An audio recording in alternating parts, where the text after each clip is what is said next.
Comrades, మిత్రులంగా సోదరులు, ఇది చాలా ముఖ్యమైనటువంటి సమావేశం. పరిస్థితులు చాలా తీవ్ర స్థాయిలో ఉన్నాయి. మనం చాలా ఇబ్బందులు ఎదుర్కొంటున్నాం. వీటిని పరిష్కారం చేసుకోవడం అనేది మన చేతిలో ఉంది తప్ప ఆకాశం చేతిలో లేదు. ఎవరి దయాదాక్షిణ్యాల మీద మనకు ఎవరు సహాయం చేసేవాడు లేదు.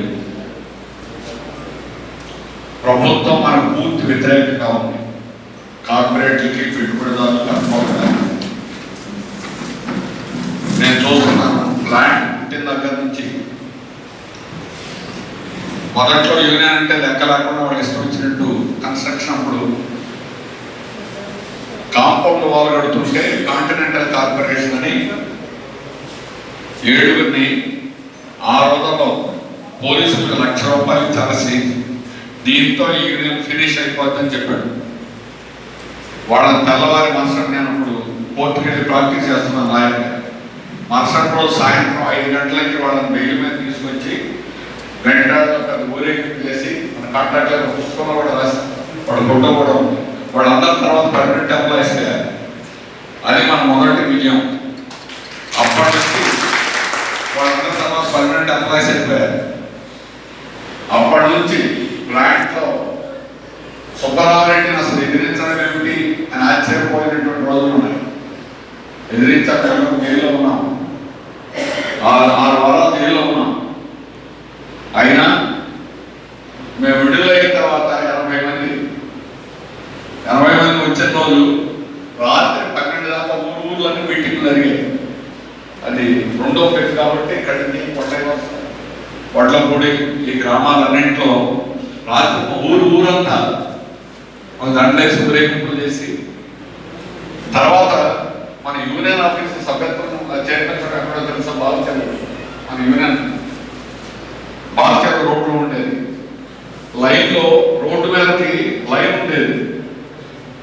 జనం ఇక్కడ ఏదో రేషన్ ఇస్తున్నారు నుంచోళ్ళు ఉన్నారు. ఆ రోజుల్లో లైన్లో నుంచోవడం అంటే ఏంటి, రేషన్ ఇస్తే లైన్లో పొడవుగా ఉంటాయి. తీరా చూస్తే మన యూనియన్ మెంబర్షిప్ కట్టడానికి వచ్చినవాడు లైన్లో నుంచొని యూనియన్ మెంబర్షిప్ పెట్టారు. అది మన యూనియన్ యొక్క ప్రతిష్ట, మన యూనియన్ మన గౌరవం. ఆ విధంగా మనం తిరుగులేని మొన్నలాగా మన యూనియన్ పనిచేసింది.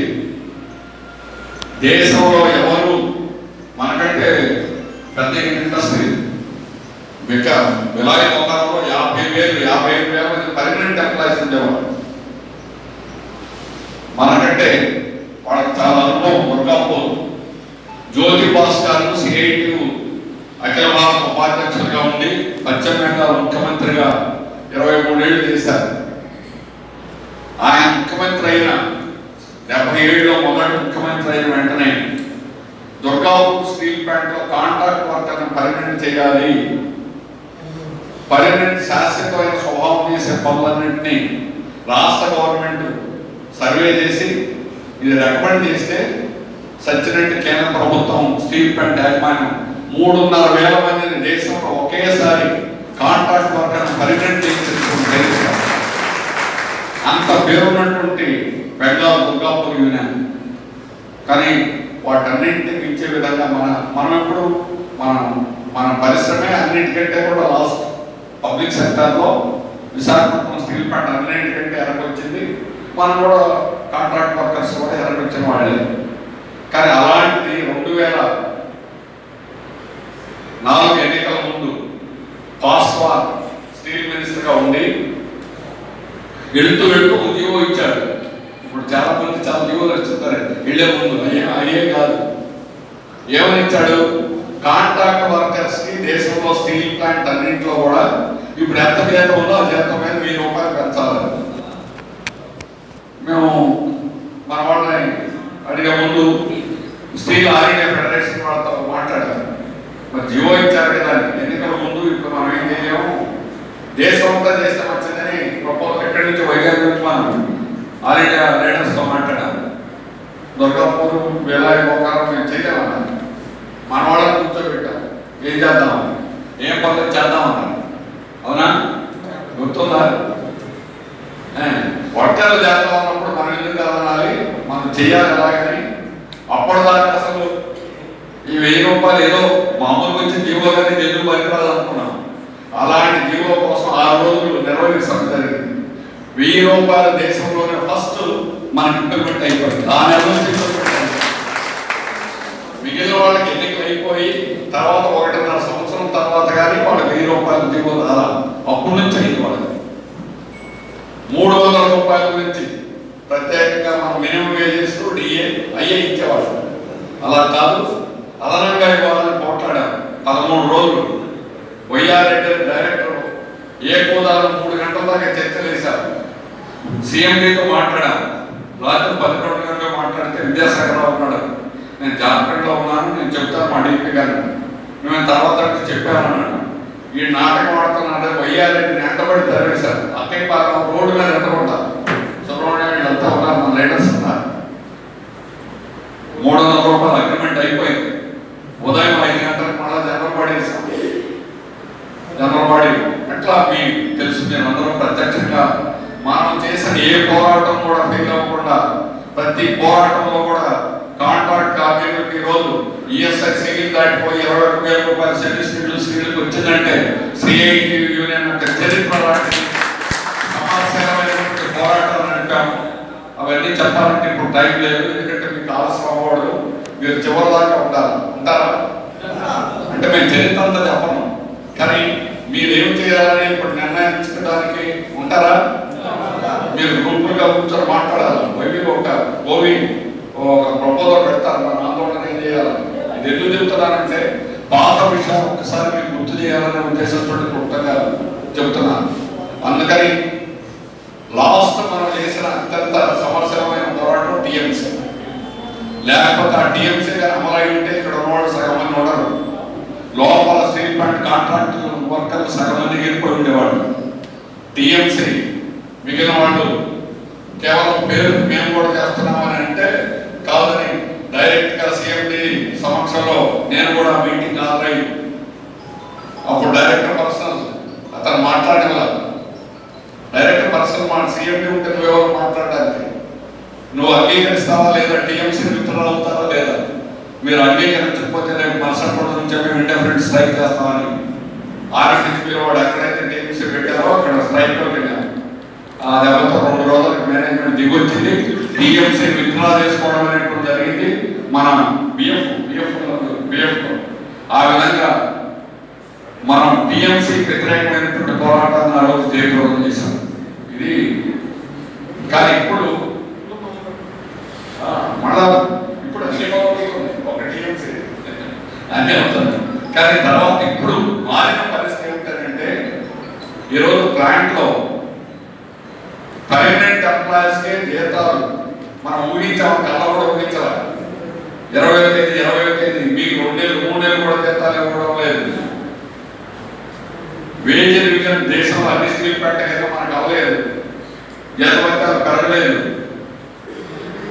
ఏ రకమైన తప్పుడు పదం ప్రావిడెంట్ ఫండ్ కట్టడం వల్ల ప్రావిడెంట్ ఫండ్ మన దగ్గర కటింగ్ చేసినటువంటిది డిపార్ట్మెంట్ కట్టడం వల్ల గవర్నమెంట్ లోపు ఆ పేర్లలో ఇది కూడా తగ్గించిందని నేను తర్వాత చెప్తాను. కొత్త గవర్నమెంట్ వచ్చిన తర్వాత వైఖరించాను. ఈరోజు ఎన్ని రకాలుగా కార్మికులను ఇబ్బంది పెట్టాలో అన్ని రకాలుగా ఇబ్బంది పెట్టేటువంటి పనులు 100 ఇప్పుడే కింద పర్మనెంట్ నేను మీటింగ్ అయింది. దాంట్లో అన్ని ఇప్పుడు రాస్తున్నారు. ఎన్ని విధాలుగా ఈరోజు మేనేజ్మెంట్ ఒకటి అయ్యేసరికి అది గుర్తు చేసుకునేసరికి ఉండదు, వేదిక చేయలేదు. దాని గురించి మాట్లాడారు. ఒక ఇన్సెంటివ్ ఎత్తేసారు పెద్ద ఏ రకమైనటువంటి లోన్స్ ఇవ్వడం మానేశారు. రిటైర్ అయిన వాళ్ళకి ఈరోజు ప్రావిడెంట్ ఫండ్ పెట్టడం వల్ల 6 నెలల నుంచి మేనేజ్మెంట్ బకాయి ఉంది. మన కోఆపరేటివ్ థ్రిఫ్ట్ కట్టాల్సిన డబ్బులు కట్టాలి. 40 కోట్లు థ్రిఫ్ట్ కట్టాల్సిన డబ్బులు కోఆపరేటివ్ కాంట్రాక్ట్ అవ్వలేదు పర్మనెంట్. ఆ విధంగా ఎన్ని రకాలుగా కార్మికులను వేధించాలో ఇబ్బంది పెట్టాలో అన్ని చోట్ల చేస్తున్నారు.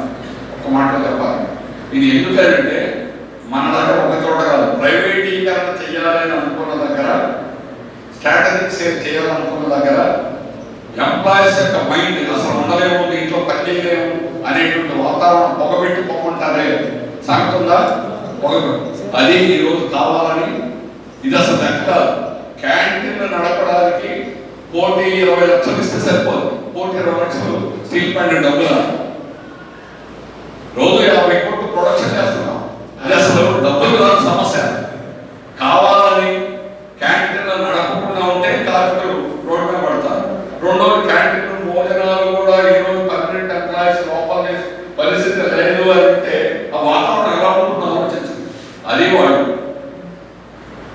మైండ్ గేమ్ ఆడాలని బీజేపీ ప్రభుత్వం రోజు ఇది ఇక్కడ ఎవరో సీఎండీ లేకపోతే డైరెక్టర్ వీళ్ళు కాదు, డైరెక్ట్ గా స్టీల్ మినిస్ట్రీ నుంచి ప్రతిరోజు డాష్ బోర్డ్ అని ఈ రోజు ఏం చేయాలని డైరెక్టర్కి సీఎండీకి ఇన్స్ట్రక్షన్ వస్తున్నాయి. మొదట కాంట్రాక్ట్ లేబర్ రూల్కి వెళ్ళాలి, కానీ తర్వాత ఈ రోజు ఏంటంటే కాంట్రాక్ట్ లేబర్ మీద కూడా ఏమి చేయాలనేటువంటి వాళ్ళు చేసినటువంటి ప్లాన్లో ఇవన్నీ మీకు ఎదుర్కొనేటువంటి సమస్యలన్నీ కూడా వాటన్నింటినీ చేస్తున్నారు. అందువల్ల ఈరోజు కార్మికులను వేధించడం అనేది కాంట్రాక్ట్ లేబర్ని కాల్చుకు తిరిగేటువంటి పద్ధతిలో మేనేజ్మెంట్ విధానాలు ఉన్నాయి. ఒక మాటలో చెప్పాలంటే రెండో వైపున రాజకీయ వాతావరణం ఏంటి?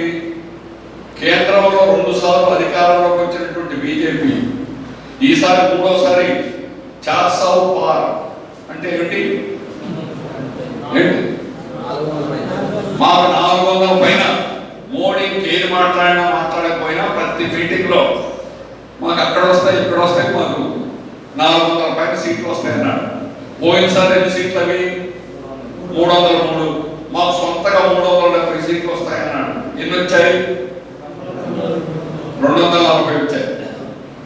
సొంతగా గవర్నమెంట్ ఏర్పాటు చేసేటువంటి శక్తి లేక ఈ రోజు తెలుగుదేశం ప్రభుత్వం వాళ్ళకి అండగా ఎన్డీఏలో చేరింది 16 మంది, జనసేన 2.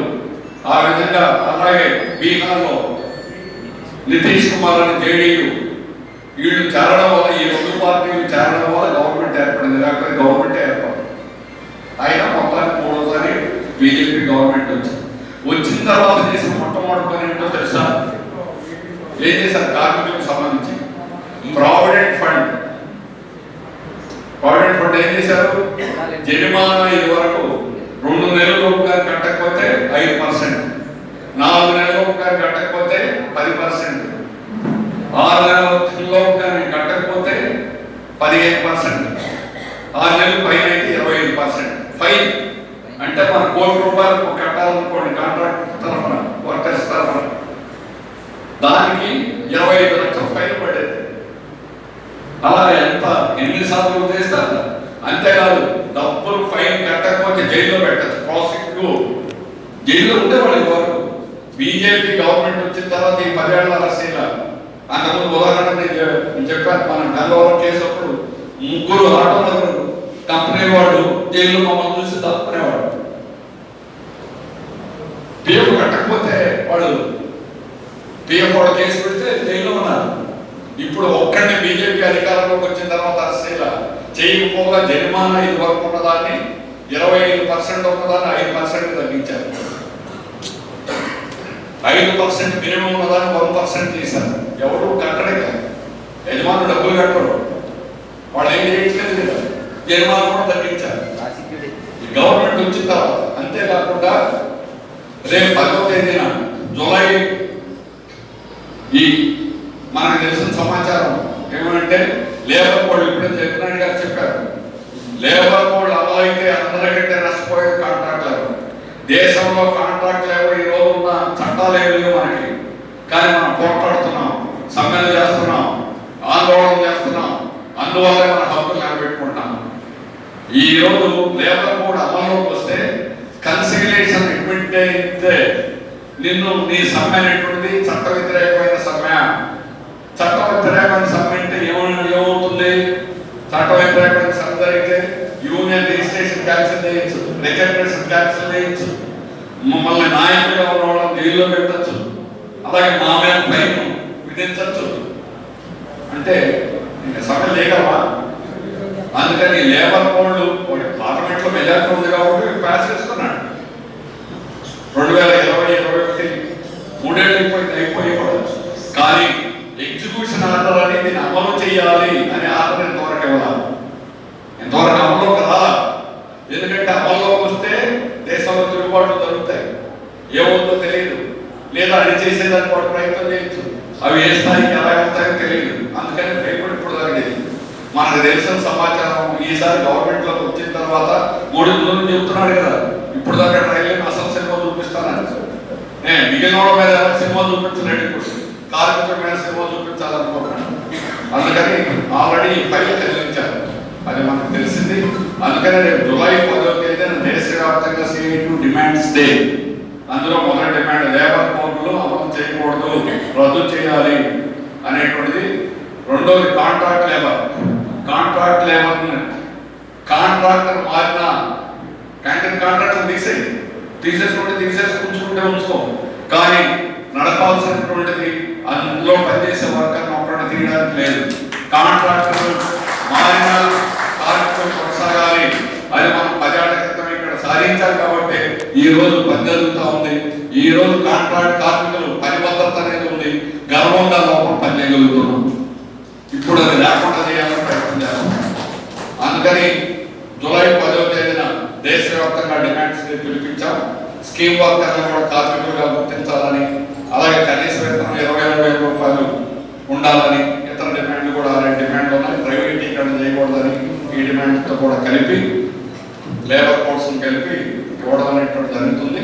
అందుకని ఆ కార్యక్రమం మనం ఎలా చేయాలనేటువంటిది కూడా ఆలోచించాలి. కాబట్టి ఈరోజు కాంట్రాక్ట్ కార్మికులు సమస్యమైన పోరాటాలు చేస్తే తప్ప ఈరోజు మన భవిష్యత్తు అనేది లేదు.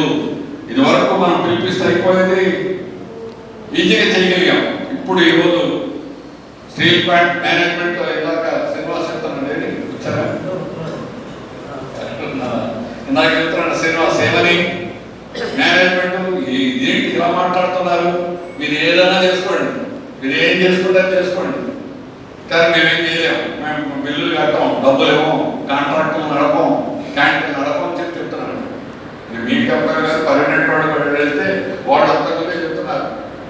ఏదో రామస్వామి హైదరాబాద్లు మన CMD దగ్గరికి వెళ్తే, మీ దగ్గర చిన్నవాడు వాడు CMD డైరెక్టర్లు మాట్లాడేవాడు తెల్లగా మాట్లాడే మాట ఉంటే మీరు ఏమైనా తీసుకోండి, మేము చేద్దాం, 25వ తేదీ ఇస్తాను, నాకు 25 ఒకటో తేదీ ఇవ్వాల్సింది 25 ఇస్తాను, నాకు 25 ఇవ్వాలా, ఇవ్వకపోతే అడగడానికి వెళ్ళారు. అడగడానికి వెళ్తే మీరు ఏం చేస్తే చేసుకోండి, మేము ఇవ్వలేము 25 ముడివేశారు. అలా ఉంది ఈరోజు పరిస్థితి.